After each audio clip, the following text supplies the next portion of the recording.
So, yes, Professor Sahay, if we could kind of kickstart the discussion this evening with uh, what's been some of the kind of research topics which are extremely close to your heart? My basic training is in the applications of psychology to marketing and primarily in the area of pricing and branding. Over the last 10 years or so, I've also kind of added neuroscience, so psychology and neuroscience, and the applications of psychology and neuroscience to pricing and branding, how one can use these two mother disciplines, if you will, to improve the kind of decision making with respect to pricing and branding. And in a larger canvas, you can say it is the applications of behavioral science to marketing. Behavioral science, of course, has applications in economics, in HR, but the applications of behavioral science in marketing. And over the last few years, that's what I've been focusing on. And very recently, about a year and a half ago, we were able to get some funding to start a behavioral science lab as well over here. It's one of the first of its kind in the country. And at a management institution, definitely, we now have the best facilities where we can look inside the head of people as they are making decisions. So that's kind of exciting. And the research that I would like to talk to you today about is about some of the applications of psychology, behavioral science in the area of branding. And this piece of research was done with collaborators from academia as well as from industry. It's actually the brand equity group at Tata Sons. And so the paper, which just got published in the European Journal of Marketing, is co-authored with Sudipta Mandal, who's my PhD student, now teaching at IIM Indore, and Adrian Terran and Kavita Mato from the Tata Sons group. Amazing. The crux of the paper essentially deals with what we call as the dual brand personalities and implicit self theories and how these can enhance word of mouth. So, what are dual brand personalities? Sometimes we say that brands have a kind of a personality. Maruti is a very practical kind of brand. Something like Cadbury's chocolate is a somewhat more emotional kind of brand. Something like a Chanel number 5 is also much more highly emotional. So brands have kinds of personalities. And the conventional wisdom has been that a brand will have one personality. This is the personality of the brand. So in this paper, what we show is that brands can have dual personalities. And in fact, maybe should have dual personalities because people, there are many different kind of people out there, and you want to be able to appeal to more than one kind of person, because if a brand has only one unique distinct personality, it will appeal to only one kind of person. And the two kinds of people that we are looking at in this study is what we call as fixed mindset and growth mindset people. So fixed mindset peoples are about, this is who you are, this is what you've been born with, and this is how you will do in life. The growth mindset person is about, this is what you can learn, and this is how you can grow. So the fixed mindset person is more into impression management, where the growth mindset person is more into learning. And so therefore, a brand which has both dimensions of these kinds of personalities, a growth mindset kind of a dimension and a fixed mindset kind of a dimension, depending on what one promotes of the brand at what point in time, which is more salient, right? So for the growth mindset person, I want the growth learning aspect of the brand to be more salient in my communication. For the fixed mindset person, I want the impression management part of the brand to be more salient. So if I'm selling Nike shoes, for example, then for the growth mindset person, I will talk about how it can enable him to be able to run better and in what way. Whereas for the fixed mindset person, the brand will talk about how this will make the person look good in the eyes of their peers. So that's the part of the research which kind of matches multiple personalities of the brand with the personality of the individual. And the idea is that when you do this, the kind of word of mouth that you can generate is higher. Ultimately, in today's world of marketing, you need to generate word of mouth. It's always been true. It was true even 5,000 years ago. There are tablets in Babylon, for example, which show how you do marketing and how you try to influence people through these tablets and markings on the clay tablets. So we've been doing that for ages, for thousands of years. And in today's world, we have these influencers, offline and online influencers, that help you to sell your brand. And so many of these influencers will have different kinds of personalities. And so therefore, as a brand, if I can build personalities of the brand itself that appeals more to different kinds of influencers, they will generate more word of mouth online and offline. And the more word of mouth I generate, the better off I am as a brand. The more positive attitudes I will generate for my brand, the more likely it is that I will get sales from the brand. So that's essentially what this particular piece of research is about, and we are very happy that it has been published in the European Journal of Marketing. That is ranked as an A category journal by most ranking agencies internationally. And it was hard work getting in there, doing the research, getting in there, but we were very fortunate to have partners like the brand custodian group at Tata Sons that enabled us to get the funding to do some of the data collection. And in fact, we are continuing some of that work with another project with the same group. And hopefully, maybe in another 6 months or a year's time, I'll be back at your door to ask you to give me an interview. No, but what a fascinating insight is this. If I could ask you, based on what you just said, that do the times that we live in actually dictate the mindset that brands should push?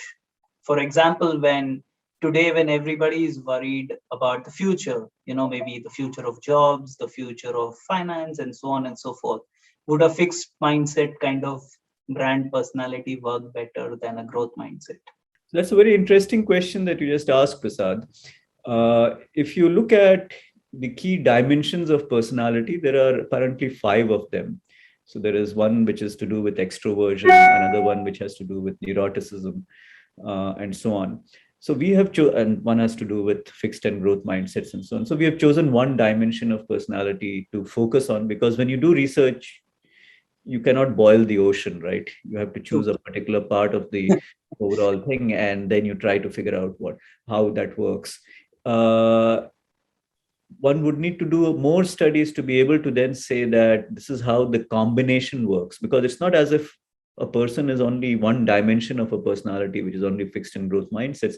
There are other dimensions, and all of them kind of interact. Now, we have taken a slice of it and said that this is how it will work for this kind of a person.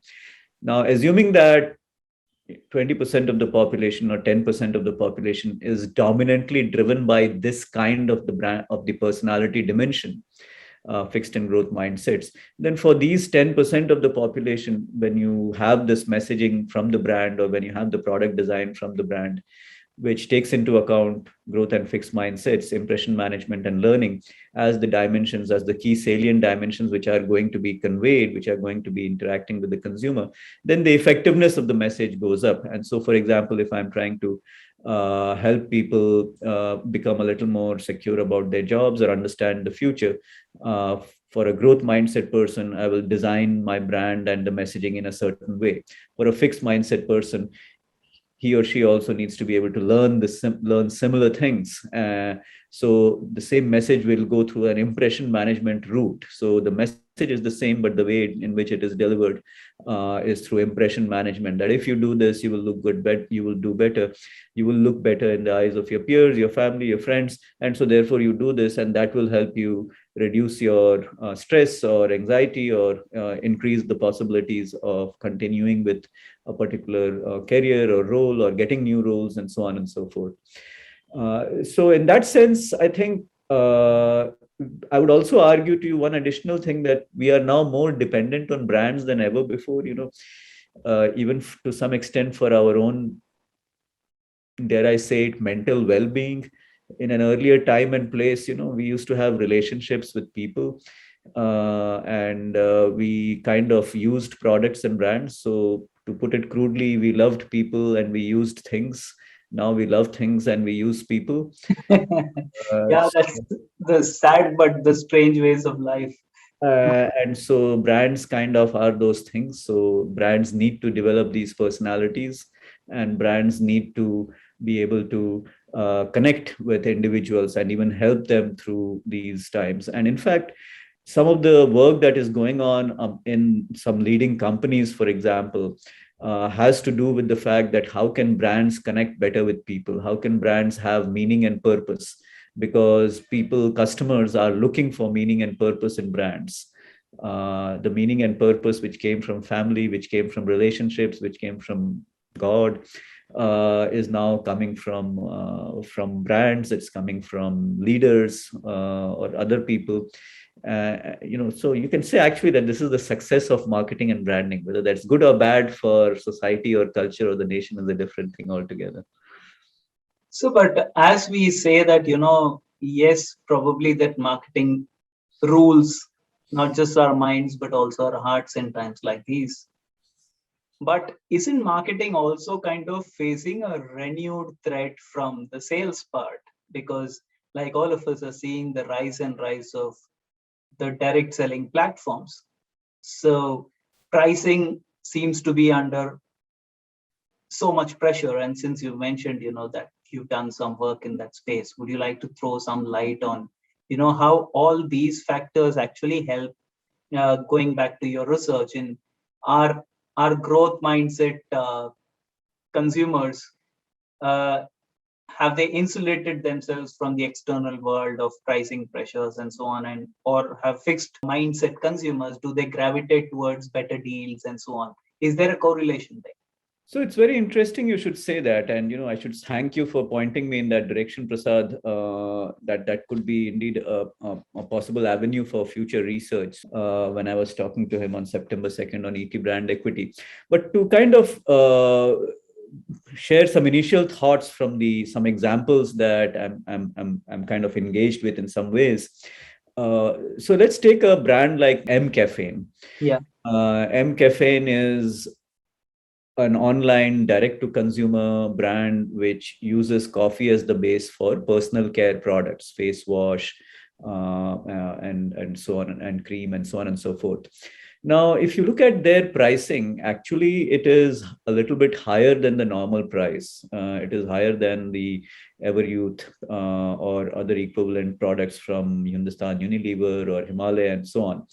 And interestingly, also a reasonably large proportion of the sales of M Caffeine goes to young people from tier 2 towns, not just tier 1 and metro towns, but from tier 2 towns. And these are people who are arguably into impression management to some extent. I want to look good for my boyfriend, girlfriend, husband, wife, or I want to look good because I'm going into an office and this will help me look better, or I just want to look good per se.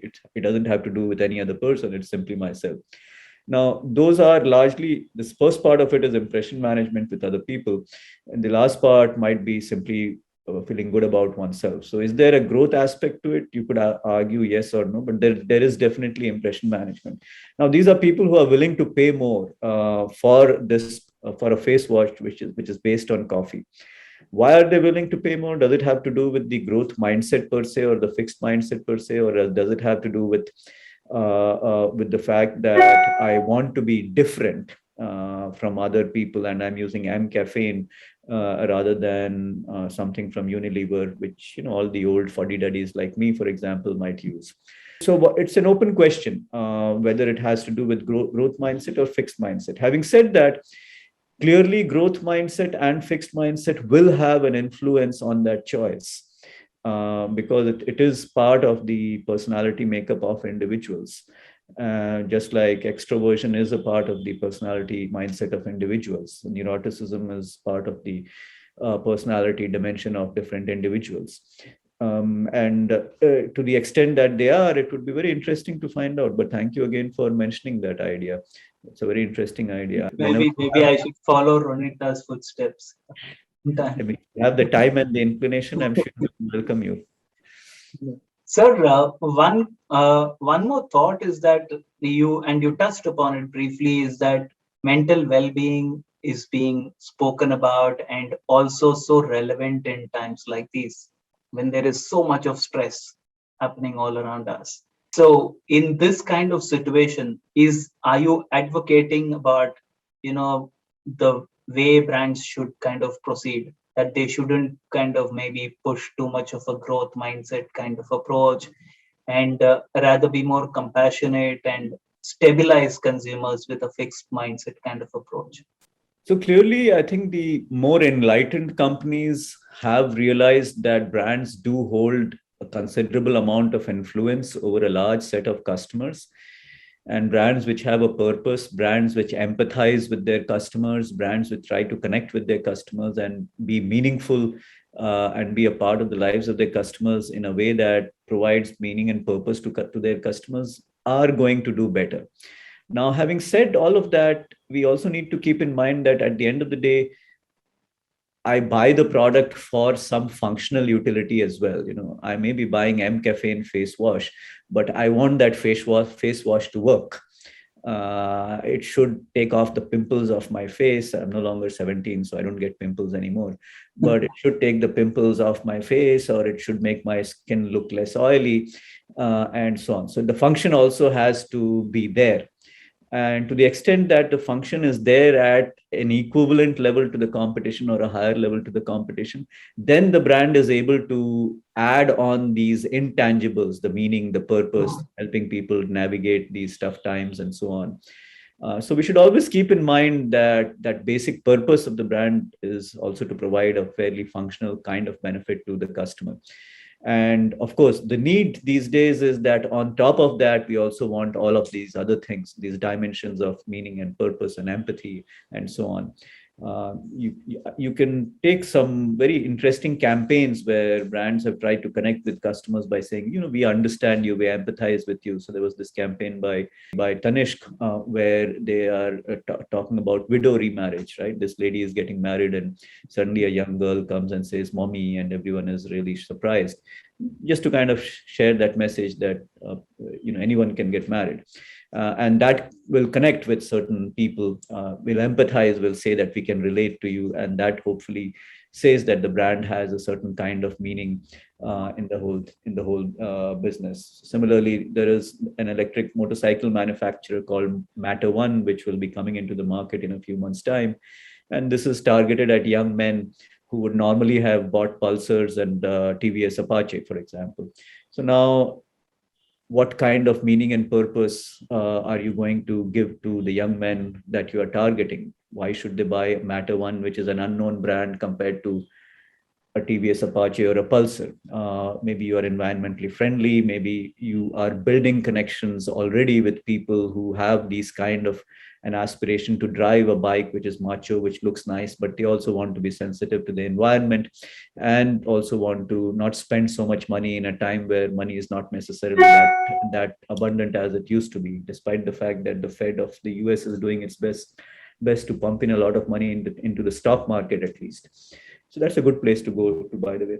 So therefore, we have a different sets of brands, all kind of trying to push towards having some meaning, some purpose, some authenticity. We are looking for more and more. We are looking for authenticity because in today's time and place, there are so many brands jostling for space that sometimes there are too many loud and brash messages with not enough underlying content, meaning, purpose, and so on. So one is looking for authenticity, and clearly the brands that will do better, whether it is for growth mindset people or for fixed mindset people, are the ones which are able to connect better, that I as a customer can draw meaning from there. I think that it is an authentic brand. It means what it says. It connects with me as an individual. It matches my personality. And so those things are definitely going to become more and more important, because as a society also, we are moving towards greater individualism, right? We draw our sense of identity from our own selves and our relationships with brands rather than from a connectivity of people with different people. Also, in times like these, when different products offer different attributes, customers have very different expectations from different categories. So could someone like me be a fixed mindset customer for one category, but a growth mindset customer for another? That's a brilliant point. Absolutely brilliant point. Absolutely, no question about it. It reminds me of another industry, which is the wealth management industry. The wealth management industry, they have this policy because of regulatory requirements and internal process requirements that they get their customers to sign these risk profiles. Right. That this is how much risk you are willing to take, you are comfortable with. But the reality is that risk profiling is not worth the paper it is signed on, because the same person will have a different level of risk taking ability for one kind of expenditure of money and a completely different level of risk for another kind of expenditure. If I'm going to saving for buying a house or for my child's education, my risk propensity might be different. If I'm buying a car, my risk propensity might be different. If I'm buying a nice new pair of clothes or a suit, my risk propensity might be different. If I'm going on a holiday, my risk propensity might be different. So by the same token, it is possible. What you are saying is possible. If it is possible at the level of risk propensity, it may also be possible at the level of growth mindset and fixed mindset people. Having said that, from a study perspective, what we do is we prime these things, right? So there is one, as we call, which is a trait. It is almost genetic in its disposition, that you're born with it. Not everyone can be an Usain Bolt. You're either born to be able to run in 9.58 seconds. If I tried my best, I won't be able to do less than 12 seconds. Well, 30 years ago, not today. But after that, genetics, he was able to train and get there, right? So not everyone can be an Usain Bolt. So you're born with it. So somebody will be born with a growth mindset perspective, or somebody will be born with a fixed mindset perspective. But then over a period of time and through proper primes, you can simulate the other kind of behavior also. Somebody is born an introvert, or somebody has an extroverted character or personality, but through training and through behavior over a period of time, one simulates the other behavior also. So it is possible to do that. But the basic characteristic does not go away. Richard Branson is an introvert. Despite the very interesting antics that he does when he advertises for Virgin Atlantic or for the other Virgin companies, at the end of the day, it is known that he is an introvert, but he manages to do the other stuff. So, and finally, if there was a underlying message that you would like to leave the marketing fraternity about the golden rule to follow as they deal with these mindsets or the dual mindsets, what would it be? I think marketing is one of those fields which evolves with the customer. So it's a tango between the customer and the marketer. So my only words for any marketer is that, please continue the tango in a way that benefits both the marketer and the customer. And so long as you are doing a good tango, a balanced tango where none of you falls off or trips over one another, both parties will benefit. Within some overall milieu, some context, some regulatory framework, and so on and so forth. But that's a subject of a very long, different conversation, the regulation, the philosophy, and so on. Brilliant. On that note of it takes two to tango, and keeping that, it also probably takes the fixed mindset and the growth mindset to tango. So thank you very much for joining us, Professor, this afternoon. Thank you, Prasad. It was a pleasure. It was a pleasure. It was so nice meeting you. Likewise.